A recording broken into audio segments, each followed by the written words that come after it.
فرما رہے ہیں کہ احب لرجل، میں کسی بھی شخص کے لیے اگر مجھ سے کوئی پوچھے تو میں اس شخص کے لیے یہ پسند کرتا ہوں کہ ان ينفق في رمضان، کہ وہ رمضان کے مہینے میں خرچ کرے.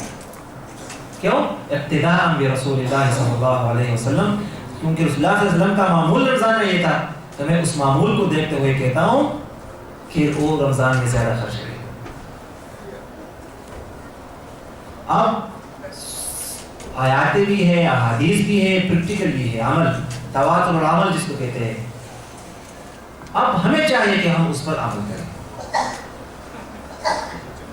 ہمارے دوست کہتے ہیں، میں چونکہ نظم کے ساتھ رہا ہوں، ہم نے بھی عادت لی ہے، بہت مشکل مرحلہ ہوتا ہے، اور کہتے ہیں یار چندے مانگنا بہت مشکل ہے. لیکن رسول اللہ صلی اللہ علیہ وسلم خود مجمع کے سامنے سے گزر رہے، حضرت بلال حبشی کے کندھے پر ہاتھ ڈالتے ہوئے، اور انہوں نے جوڑی اس طرح اٹھائی ہے جس طرح یہاں جو معمول ہے، وہ کہتے ہیں کہ اللہ کے لیے کچھ پیسے دے. رسول اللہ صلی اللہ علیہ وسلم سے کوئی بڑی ذات ہے دنیا میں؟ وہ خود لوگوں سے پیسے مانگ رہے ہیں دین اسلام کے لیے. بلال حبشی کو اپنے ساتھ بٹایا ہے اور لگایا ہے، کیا ہے؟ جوڑی پلا مہم ہے. تو میں اور آپ کون ہیں میرے بھائیوں؟ انفاق فی سبیل اللہ کے لیے یہ حد نہیں ہے کہ آپ کے پاس اگر جو ایمان اور تقویٰ کا مرحلہ ہے کہ آپ جتنا خرچ کریں، لیکن کم سے کم اور اخلاص کے ساتھ، دکھاوے کے ساتھ خرچ نہ کریں. آپ دکھاوے کے ساتھ کسی کو گاڑیاں دے رہے، اداروں کو گاڑیاں دے رہے، آپ مسجد بنوائے بے شک، لیکن صرف اس لیے کہ یار فلاں خان نے یا فلاں نواب نے یا فلاں چودھری نے مسجد بنائی، کچھ نہیں ملتا. بلکہ قیامت کے دن اس سخی کو جہنم میں الٹا لٹکایا جائے گا. کہے کہ میں تو آپ کی راہ میں بہت کچھ خرچ کیا ہے، میں نے یہ کیا ہے. اللہ کہے کہ وقت یقال، وہ تو یہ چاہتا تھا کہ لوگ مجھے کہے کہ فلاں بندہ بڑا صحیح ہے، یار بڑا ڈونر ہے. وہ وقت یقال، اور وہ تمہیں کہا گیا ہے لٹکارو اس کو اخلاص کے ساتھ. لیکن رسول اللہ صلی اللہ علیہ وسلم نے اعلان کیا کہ لوگوں چندہ کرے جب کے لیے جانا ہے، آگے میدان میں جانے نکلنا ہے. کوئی مال لیتا ہے آدھا پورا گھر. ایک صحابی کے پاس کچھ بھی نہیں، وہ پوری رات مزدوری کے لیے جاتا ہے، باغ میں مزدوری کرتا ہے. پوری رات مزدوری کے بعد ان کو 1 سا کھجور کا مل جاتا ہے. 1 سا 2.5 کلو تقریباً بن جاتے ہیں. 2.5 کلو کھجور وہ صبح اٹھا کے جب رسول اللہ صلی اللہ علیہ وسلم کے پاس آتے ہیں تو شرم بھی محسوس کر رہے ہیں کہ میں کس طرح حسن کو کہوں کہ 2 کلو کھجور میری طرف سے رکھے. آپ اپنے آپ کو دے دیں. ایک بندہ 1000 یورو دیتا ہے اور میرے پاس 1 یورو ہے یا 50 سینٹ ہے، میں وہ ڈالوں گا تو کس طرح محسوس کروں گا؟ انسانی فطرت ہے. جیسے انہوں نے وہاں رکھے ہیں سیٹ پہ، تو 1-2 صحابہ نے کہا کہ مطلب انہوں نے یہ کہا محسوس کیا کہ اس کا کیا ہے 2 کلو کھجور کا. رسول اللہ صلی اللہ علیہ وسلم کو آواز سنائی دی. رسول اللہ صلی اللہ علیہ وسلم نے فرمایا کہ اس کھجور، یہ جو کھجور ہے یہ اٹھائے اور یہ پورا جو ڈھیر لگا ہوا ہے عطیات کا، ایک ایک دانہ ہر کونے پہ ڈالے. اس میں اتنی برکت ہے جتنی پوری احد کے سونے، اگر پوری احد کا جو پہاڑی ہے یہ سونے کی بن جائے اس سے بھی زیادہ اس میں برکت ہے. جب آپ اخلاص کے ساتھ ایک چیز اللہ کی راہ میں دیں گے تو اللہ تعالیٰ کو بہت قبول ہوتا ہے، مقبول ہوتا ہے، خوش ہوتا ہے. لیکن جب اس کے ساتھ کوئی اور چیز آپ شامل کر دیں تو پھر اللہ تعالیٰ کی اس میں رضا بھی کم ہوتی ہے. اور اگر وہ آپ کا نمود زیادہ اس میں آ جاتے ہیں تو پھر اللہ تعالیٰ کی رضا بھی نہیں ہوتی. تو وہ کہتے ہیں کہ خرچ بھی کیا اور کچھ ملا بھی نہیں، نہ خدا ہی ملا نہ رسالے سے. تو اپنے دل میں اخلاص کے ساتھ اللہ تعالیٰ کی راہ میں خرچ کرنا چاہیے. انفاق فی سبیل اللہ امت نے، اور الحمدللہ رسول اللہ صلی اللہ علیہ وسلم سے سنت جو شروع ہے کہ رمضان کے مہینے میں، غمخواری کے مہینے میں آپ کو احساس ہوتا ہے کہ میں نے آج روزہ رکھا ہے، مجھے بھوک لگی ہے، مجھے پیاس. ایک غریب کے پاس جب کھانا نہیں ہوتا ہے تو وہ کیا کرتا ہے؟ میں تو پھر بھی اس میز پر رات اپنے دسترخوان کے پاس جاؤں کہ مجھے کھانا مل رہا ہے، لیکن وہ کیا؟ تو اس احساس کے ساتھ آپ نے اللہ تعالیٰ کی راہ میں خرچ کرنا ہے، اللہ تعالیٰ کی راہ میں دینا ہے، تاکہ آپ کو دوسروں کا احساس پیدا ہو جائے۔ صدقہ دینا یا نہ دینا یہ انسان کا اپنے لیے کام ہے۔ میں اگر صدقہ دوں تو بھی میری بھلائی ہے، اور اگر میں صدقہ نہ دوں تو وہ بھی میرے لیے ہے، لیکن اللہ تعالیٰ پھر بھی مجھے اور آپ کو اس کے بدلے کچھ دے بھی ہے۔ صدقہ دینا، صدقہ بلاؤں کو ٹالتا ہے۔ آپ کے اوپر کوئی تکلیف آنی ہے تو صدقہ اس کو ٹال دیتا ہے۔ صدقہ عذاب قبر سے آپ کو بچاتا ہے۔ صدقہ محشر کے میدان میں آپ کے لیے سایہ ہوگا۔ صدقہ اللہ کے ہاں رضا اور اللہ کی خوشنودی حاصل کرنے کا بہترین ذریعہ ہے۔ صدقہ شیطان سے دوری ہے، صدقہ جہنم میں جانے کا سبب ہے۔ صدقہ آپ کے غرور اور تکبر کو خاک میں ملا دیتا ہے، اور صدقہ آپ کو اس کا قابل بناتا ہے کہ آپ رسول اللہ صلی اللہ علیہ وسلم کے ہاتھوں جام کوثر سے پانی پیے۔ صدقہ آپ کو اس کا قابل بناتا ہے کہ رسول اللہ صلی اللہ علیہ وسلم آپ کی سفارش کریں۔ ہم نے تو یہ بہت سنا ہے کہ صدقہ بلاؤں کو ٹالتا ہے، بس ایک وہ سنی بات ہے اور بس پوری طور پہ آگے کر لی، لیکن بلاؤں کو ٹالنا آپ دیکھ آپ کی ایک دن تکلیفیں ہیں، کہتے ہیں کہ یہ ایک سایہ ہے، ڈال ہے، ڈال صدقہ ڈال ہے انسان کے لیے۔ ڈال کیا چیز ہے؟ جس طرح روزہ ڈال ہے انسان کے بدن کے لیے، گناہوں سے بچتا ہے، شیطان کے حملوں سے بچتا ہے، اس طرح ڈال جو جنگ میں ہم استعمال کرتے ہیں تلواروں کے واروں سے، تیروں کے حملوں سے، اس طرح صدقہ جو ہے میرا اور آپ کے لیے ایک ڈال ہے مصیبتوں سے۔ مصیبت آ رہی ہے، کوئی امتحان آ رہا ہے، تو صدقہ جو ہے اس کے لیے ایک ڈال بن جاتا ہے۔ آپ بیمار ہو گئے، میں اپنی طرف سے نہیں، میں رسول اللہ علیہ وسلم کی بات بتاؤں، آپ بیمار ہو گئے، آپ اللہ کی راہ میں صدقہ دے دیں، آپ کو محسوس ہوگا، آپ کے دل کو اطمینان ملے گا، آپ اگر اس بیماری میں بھی آپ کو سکون ملے گا۔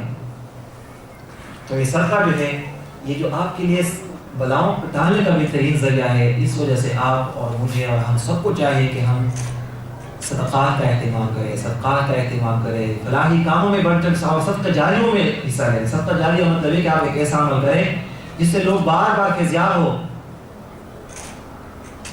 آپ پانی کے لیے کوئی مہم چلائیں، پانی کی چیزیں شروع کریں، آپ مسجد میں آپ راستہ بنائیں، یہ جو دیر تک جا رہے ہیں اور اس کا آپ کو اجر ملے گا۔ صدقہ جاریہ کا مطلب یہ ہے۔ مسجد میں آپ حصہ ڈالیں، مدرسے میں آپ حصہ ڈالیں، کوئی ایسا کام کر لیں سر، تو مجھے امید ہے کہ جو میرے رسول نے وعدہ کیا ہے وہ جھوٹا نہیں ہو سکتا۔ آپ کے اوپر مصیبتیں اور تکلیفیں آنی ہیں تو اللہ تعالیٰ اس کو آپ سے ڈھال دیں گے، سیٹ بھی کر دیں گے۔ یہی رمضان کا درس ہے، اور یہی انفاق فی سبیل اللہ جو رسول اللہ صلی اللہ علیہ وسلم کی زندگی کا جو ہم کہتے ہیں نمونہ ہے میرا اور آپ کے لیے، اس کا نچوڑ ہے۔ اور یہ صدقہ میرا اور آپ کے لیے سیونگ بھی ہے۔ سیونگ مین کہ آپ کہتے ہیں کہ یار میں کچھ پیسے ایک ایسی اکاؤنٹ میں ڈالنا چاہتا ہوں کہ جہاں سے میں 5-6 سال بعد پیسے نکالوں تاکہ میرے پاس کچھ ہو۔ ایک اکاؤنٹ کھولتے ہیں بالکل اس کو ٹچ بھی نہیں کرتے ہیں، تو یہ آپ کے لیے ایک ایسا اکاؤنٹ ہے جو آپ کے لیے ایک سیونگ ہے، اور اس کا آپ کو وہاں پتہ چلے گا جہاں پہ اور چیز آپ کو نہیں ملے گی۔ اس وجہ سے رمضان کا جو درس ہے، ہم رمضان کے روزے بھی رکھ رہے ہیں، عمل بھی کر رہے ہیں، انفاق فی سبیل اللہ کے ذریعے ہم اللہ کی قربت کو حاصل کر سکتے ہیں، ہم اللہ کی رضا کو بھی حاصل کر سکتے ہیں۔ اس وجہ رمضان میں اس کا زیادہ اہتمام کریں۔ زیادہ مطلب یہ نہیں کہ میں آپ سے کہوں کہ زیادہ دے دیں، زیادہ اہتمام یہ کہ آپ کم از کم دے دیں، لیکن اللہ کی راہ میں دے دیں، اخلاص کے ساتھ دے دیں۔ آپ اس طرح دیں گے کہ آپ دائیں ہاتھ سے دے دیں، بائیں ہاتھ کو پتہ نہ چلے، تو انشاءاللہ تعالیٰ اللہ تعالیٰ آپ کو اجر بھی دے گا، اور اس کے بدلے جو انعامات ہے وہ بھی اللہ تعالیٰ آپ کو دیں گے۔ آپ کو دلی سکون بھی ملے گا، آپ مال کمائیں گے، مالدار ہوں گے تو آپ کے دل میں اطمینان ملے گا۔ بہت سارے لوگ بڑے پیسے کماتے ہیں، ان کو سکون نہیں ملتا، اطمینان نہیں ملتا، لیکن آپ کے مال جب آپ اس میں سے صدقہ دیتے ہیں، خیرات دیتے ہیں، تو اللہ تعالیٰ آپ کو دلی اطمینان دے گا۔ اور دلی اطمینان بہت اہم چیز ہے۔ اس وقت دنیا میں جو بڑا مسئلہ ہے، جو بڑی بیماری بن گئی وہ ڈپریشن ہے اور سکون کا ہوتا ہے، تو اللہ تعالیٰ آپ کو سکون ملے گا۔ اللہ تعالیٰ ان باتوں پر عمل کرنے کی توفیق عطا فرمائے، اور ہمارے ہاتھوں کو اوپر والا ہاتھ بنائے، نیچے والا ہاتھ بنائے۔ ہمیں اس قابل بنائے کہ ہم دینے والے بن جائیں، لینے والے بن جائیں۔ وأقول قولي هذا أستغفر الله لي ولكم ولسائر المسلمين۔ ماشاءاللہ ہمارے معزز مہمان جناب مولانا فضل حسن ہادی صاحب جو رمضان اور انفاق فی سبیل اللہ پر گفتگو فرما رہے تھے، الحمدللہ ہمارا آج کا پروگرام اپنے اختتامی مراحل کو پہنچتا ہے۔ اس سے پہلے کہ میں مولانا صاحب سے دعا کے لیے درخواست کروں، میں آپ لوگوں سے ایک ضروری بات شیئر کرنا چاہوں گا۔ ماشاءاللہ ہمارے امیر صاحب نے اسلامک سوسائٹی کا تعارف بڑے واضح الفاظ میں کرایا، لیکن میں آپ سے اپنے تجربے کی ایک بات شیئر کرنا چاہوں گا کہ اسلامک سوسائٹی کا مقصد آپ کے بچوں کو ان سوالوں کے جوابات دینا ہے جو ان سے اسکول میں ان کی اسکول ٹیچرز یا ان کے کلاس فیلوز سے اسلام کے بارے میں ان سے کیے جاتے ہیں۔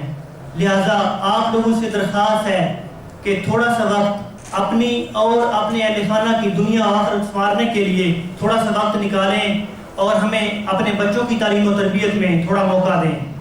امید ہے انشاءاللہ آپ اسلامک سوسائٹی کو ایک بہترین درسگاہ پائیں گے۔ وآخر دعوانا الحمدللہ رب العالمین۔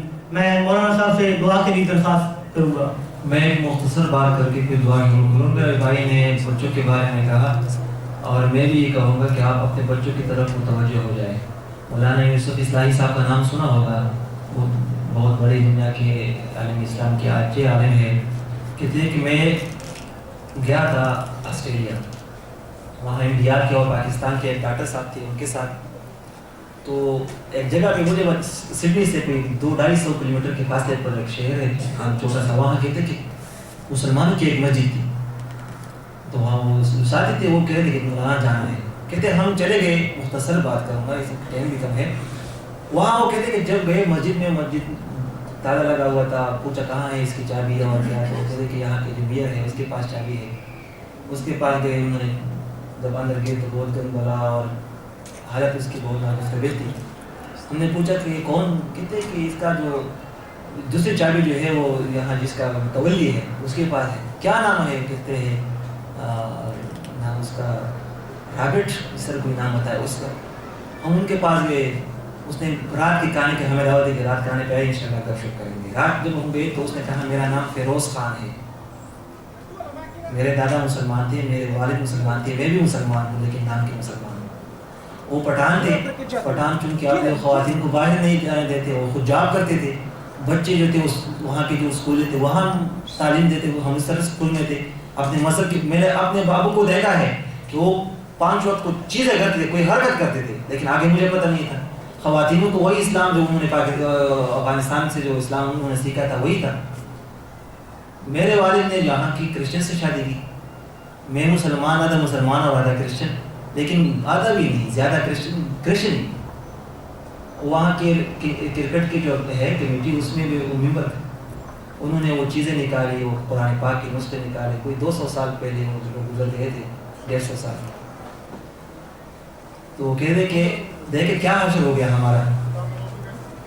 وہ مسجدوں کے ہم نے صاف کر دی اور ہم نے میئر سے بھی بات کی کہ آپ یہاں اہتمام کریں، تو وہ سارے مسلمان، اچھا بمبرے میں لے گئے کہ سارے مسلمانوں کے نام، کہتے یہ پورا جو چھوٹا گاؤں ہے یہ مسلمانوں کا ہے۔ لیکن یہی حال ہو گئی۔ آپ نے اگر اپنے بچوں پر توجہ نہیں دی تو اللہ نہ کرے وہی حشر بنے گا۔ دوسرا ہے کہ خواتین کی طرف بھی توجہ دے، خواتین کو مسجد سے منع نہ کرے، ان کے لیے تعلیمی پروگرامات رکھے، تعلیمی ایکٹیویٹی رکھے، تعلیمی سرگرمیاں رکھے، تاکہ وہ کم از کم، چونکہ آپ جامع میں مصروف ہوتے ہیں، تاکہ وہ آپ کے بچوں کی بہترین تربیت کر سکیں۔ اللہ تعالیٰ عمل کرنے کی توفیق عطا فرمائے۔ اللہم صلی علی محمد اللهم انك عفو كريم فاعف عنا اللهم لا مانع لما اعطيت ولا مانع لما منعت ولا تجد منك الجد اللهم انا نعوذ بك من جهد البلاء ودرك الشقاء وسوء القضاء وشماتة الاعداء اللهم لا سهل الا ما جعلته سهلا وانت تجعل الحزن اذا شئت سهلا ربنا لا تزغ قلوبنا بعد إذ هديتنا وهب لنا من لدنك رحمة انك انت الوهاب اللهم لا سهل الا ما جعلته سهلا وانت تجعل الحزن اذا شئت سهلا۔ یا اللہ جو ہم نے سنا اس پر عمل کرنے کی توفیق عطا فرمائے۔ یا اللہ ہمارا اس مسجد میں بیٹھنا اپنے دربار اور بارگاہ الہی میں قبول فرمائے. یا اللہ اس کے بدلے ہمیں بہترین اجر عظیم عطا فرمائے. یا اللہ ہمارے دلوں کو ہمارے گھروں کو قرآن کی نور سے منور فرمائے. یا اللہ ہمارے گھروں کو دین کے چشمے بنائے, ہمارے نوجوانوں کو صالح بنائے. یا اللہ ہمیں بھی ہدایت دے دے, ہمارے نوجوانوں کو بھی ہدایت دے دے. یا اللہ ہمیں شیطان اور شیطان کے وسوسے سے محفوظ رکھے. یا اللہ ہمیں غلط راستوں سے بچائے. یا اللہ ہمیں وہ راستہ دکھائے جس سے تمہاری رضا اور قربت ہمیں مل جائے, جس کے بدلے ہمیں جنت ملے. یا اللہ ہمیں اس راستے سے بچائے جو جہنم کی طرف جا رہا. یا اللہ جہنم کے ہولناکیوں سے ہمیں بچائے. یا اللہ جو بیمار ہے ان کو بھی تو شفا کاملہ نصیب فرمائے. جو ضرورت مند اور حاجت مند ہے یا اللہ اپنے خزانے سے ان کی ضرورت کو پورا کر دے. جو مشکلات اور مسائل میں گرے ہو یا اللہ ان کی مشکلات کو حل کر دے, ان کا بہترین بدلہ اور صلہ دے دے. یا اللہ جو وفات پا چکی ہے, دنیا سے رخصت ہو چکی ہے, ان کی مغفرت فرمائے, ان کو جنت الفردوس کے اعلیٰ مقام نصیب فرمائے, ان کو آنے والے سارے منازل میں آسانی والا معاملہ عطا فرمائے. ان کے لواحقین کو بچوں کے لیے آپ خود نگہبان اور سرپرست بن جائے. یا اللہ یا اللہ یا اللہ ہم سے راضی ہو جائے. یا اللہ ہم سے راضی ہو جائے. یا اللہ رمضان کی مبارک ساعت ہے, مبارک مہینہ ہے. آپ کے رسول صلی اللہ علیہ وسلم کہتے ہیں کہ ہر دعا قبول ہوتی ہے. یا اللہ ہماری دعاؤں کو قبول فرمائے. یا اللہ ہماری دعاؤں کو قبول فرمائے. یا اللہ ہمیں کامل مسلمان بنائے, ہماری زندگی اسلام کے ساتھ اور موت ایمان کے ساتھ نصیب فرمائے. یا اللہ مرتے وقت یہ دعا اور یہ کلمہ ہماری زبانوں پر جاری کرے. لا الہ الا اللہ محمد رسول اللہ صلی اللہ علیہ وسلم. آمین یا رب العالمین.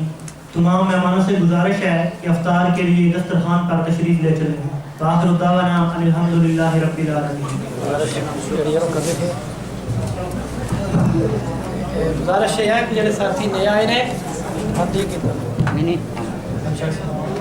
افطاری کے بعد انشاءاللہ عزیز جڑا کھانے کا اہتمام جڑا وہ ساتھ ہی ہے. مسجد کا جڑا دستور ہے اس مطابق مغرب کی نماز اور عشاء کی نماز جڑی ہے پونے گھنٹے کے بعد اکٹھی ہوتی ہے. جمع صلاتین کرتے ہیں, کھانا آرام کے نال کھایا جائے. کھانا کھا کے پونے گھنٹے کے بعد عشاء اور مغرب کی نماز جڑی ہے وہ اکٹھی پڑھی جائے. نال تراویح شروع کر دیں. تراویح